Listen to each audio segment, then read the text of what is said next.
Sejumlah tentara Israel dilaporkan terbunuh saat melintasi wilayah koridor Netzarim. Kendaraan militer yang mereka tumpangi meledak setelah terkena jebakan Brigade Al-Quds.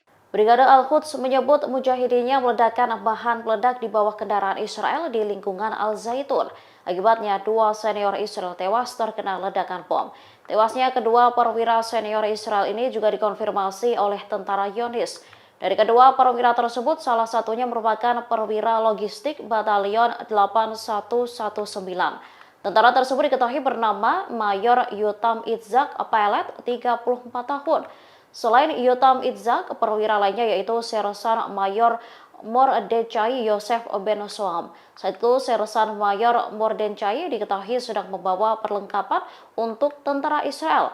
Pada saat yang sama, Brigade Al-Quds juga menargetkan lokasi militer Raim dengan rentetan roket. Kendaraan militer Zionis di sekitar Masjid Al-Zain di lingkungan Al-Zaitun juga terkena ledakan bom Brigade Al-Quds. Menurut angka tentara Israel, jumlah perwira dan prajurit yang tewas sejak dimulainya serangan Gaza pada 7 Oktober 2023 telah meningkat menjadi 692 orang. Pusat kota Israel, Tel Aviv kembali mendapatkan serangan teror pada Minggu 18 Agustus 2024 malam. Sebuah bom dilaporkan meledak dahsyat seusai diletakkan di sebuah truk. Akibat ledakan tersebut, 1 orang dilaporkan tewas di tempat, sementara 1 lainnya mengalami luka. Dilansir dari Al-Mayadin, hal itu telah dikonfirmasi oleh otoritas pendudukan. Menurut laporannya, sebuah ledakan dahsyat terjadi di Tel Aviv hingga mengakibatkan wilayah tersebut mencekam. Otoritas setempat juga mengklaim bahwa pihaknya tengah menyelidiki motif serangan tersebut. Namun sementara mereka menduga bahwa ledakan itu merupakan bagian dari operasi perlawanan. Diketahui video detik-detik ledakan di Tel Aviv itu juga beredar di media sosial. Dalam video terdengar ledakan menggema di jalanan Tel Aviv. Bahkan video tersebut juga menunjukkan kondisi jasad 1 korban ledakan tersebut. Jasad korban tampak tak utuh dan berserakan di bawah truk. Jasad korban yang diduga merupakan seorang pria itu pun tampak berlumuran darah. Brigade Al-Quds menggagalkan upaya penyusupan yang dilakukan oleh pasukan pertahanan Israel, IDF, di wilayah Al-Qarara, sebelah utara Han Younis. Sebelum IDF beraksi, Brigade Al-Quds telah menembakkan lusinan mortir ke kendaraan dan kumpulan tentara Israel. Hal itu terlihat dalam sebuah video yang dirilis Brigade Al-Quds pada Minggu, 18 Agustus 2024. Dalam video tersebut, pejuang Al-Quds tampak beraksi di 2 lokasi. Seiring dengan serangan tersebut, suara ledakan pun terdengar menggema tanpa henti. Brigade Al-Quds mengklaim serangan dari pasukannya itu tepat sasaran dan mengakibatkan sejumlah tentara tewas.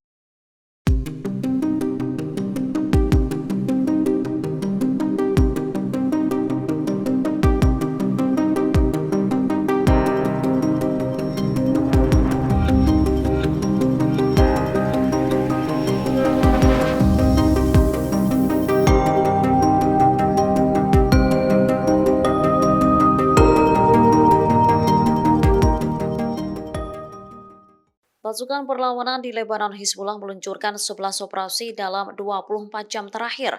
Pada Minggu 18 Agustus 2024, mereka mengumumkan telah menyerang Batalion Al-Sahel di Barak Beit Hilal, Jal al-Barak Alam, Al-Malikiyah, dan Zaraid. Kemudian membombardir pemukiman Zabdin, Rawaisat Al-Khan, Al-Marj, Miskaf Am, hingga Situla. Dikutip dari Al-Mayadin, Hizbullah menembakkan roket Katyusha menyasar Beit Hilal. Serangan sebagai balasan atas serangan dan pembunuhan yang dilakukan oleh pendudukan di Lebanon, kota Seba. Kelompok perlawanan juga menghancurkan peralatan mata-mata di situs Ruwaisat Al-Alam di perbukitan Kifar Suba. Media Israel mengonfirmasi bahwa kebakaran terjadi di pemukiman Beit Hilal akibat roket yang jatuh di sana. Tak hanya di Beit Hilal, disebutkan kebakaran juga terjadi di lebih dari 10 wilayah di Galilea atas. Pasalnya, rudal juga dilaporkan jatuh di pemukiman Mayan Baruts di utara. Suara sirine terdengar di sejumlah wilayah di utara akibat tembakan Zionis. Sementara pemukim di sana diminta untuk tetap berada di dekat tempat penampungan sampai pemberitahuan lebih lanjut. Pasukan pertahanan Israel atau IDF panik setelah sebuah drone misterius dilaporkan terbang di atas rumah Perdana Menteri Israel Benjamin Netanyahu, tepatnya pada Jumat 16 Agustus 2024. Drone tersebut diduga tengah mengintai dan merekam kediaman Netanyahu.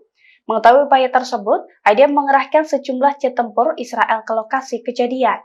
Dilansir dari tribunnews.com, hal itu diungkapkan oleh situs berita Israel. Dalam laporannya dijelaskan bahwa peristiwa itu bermula saat kapal patroli Angkatan Laut Israel di lepas pantai Kaisairan mendeteksi adanya pesawat misterius. Kemudian pejabat Israel menduga bahwa pesawat itu merupakan drone Hizbullah yang tengah merekam kediaman Netanyahu. Selang beberapa saat setelah adanya laporan tersebut, IDF mengerahkan jet-jet tempurnya di lokasi kejadian. Namun sayangnya pemburuan tersebut tidak membuahkan hasil. Mereka tidak menemukan satupun drone di wilayah tersebut. Oleh karena itu, IDF menduga bahwa peringatan itu merupakan kesalahan alarm. IDF mengatakan bahwa sistem radarnya terkadang memang terkecoh. Bahkan menurutnya, alarm peringatan itu sempat menduga kawanan burung yang terbang merupakan drone musuh. Kelompok Hizbullah Lebanon kembali menembus wilayah udara Israel tanpa terdeteksi. Kali ini milisi pro-Iran itu menyerang situs militer Al-Malikiyah milik tentara Israel.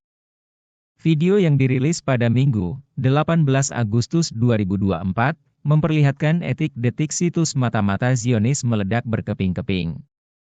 Dalam penargetan musuh di perbatasan selatan Lebanon ini, Hizbullah menggunakan drone bunuh diri.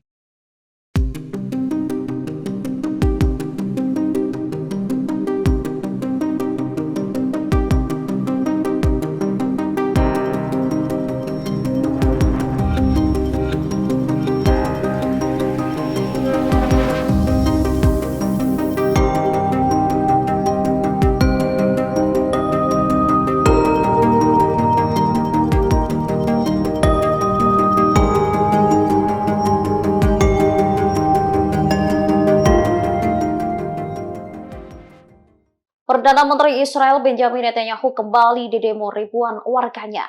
Mereka mendesak digulingkannya Netanyahu karena dianggap tak mumpuni mengurus kesepakatan pertukaran tawanan sandera dengan perlawanan Palestina.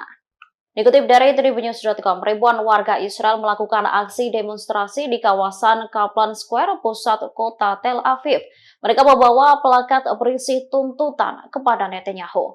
Para demonstran juga meneriakkan yel-yel menentang Netanyahu dan menuduhnya sebagai penjahat lantaran mengabaikan nyawa para sandera di Gaza.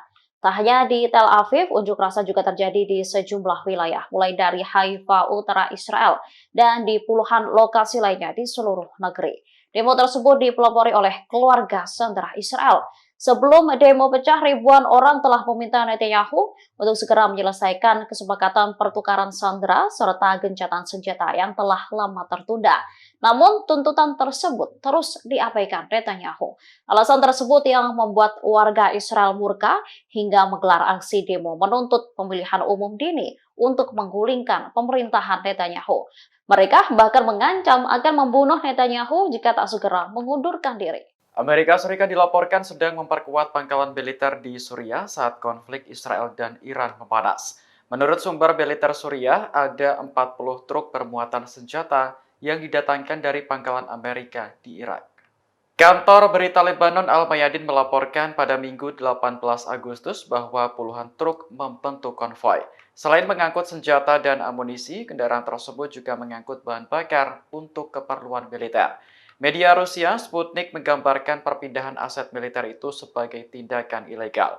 Senjata itu mulanya berada di pangkalan Irak yang kemudian dipindah ke Provinsi Al-Hasak di Suriah lewat perbatasan Al-Walid.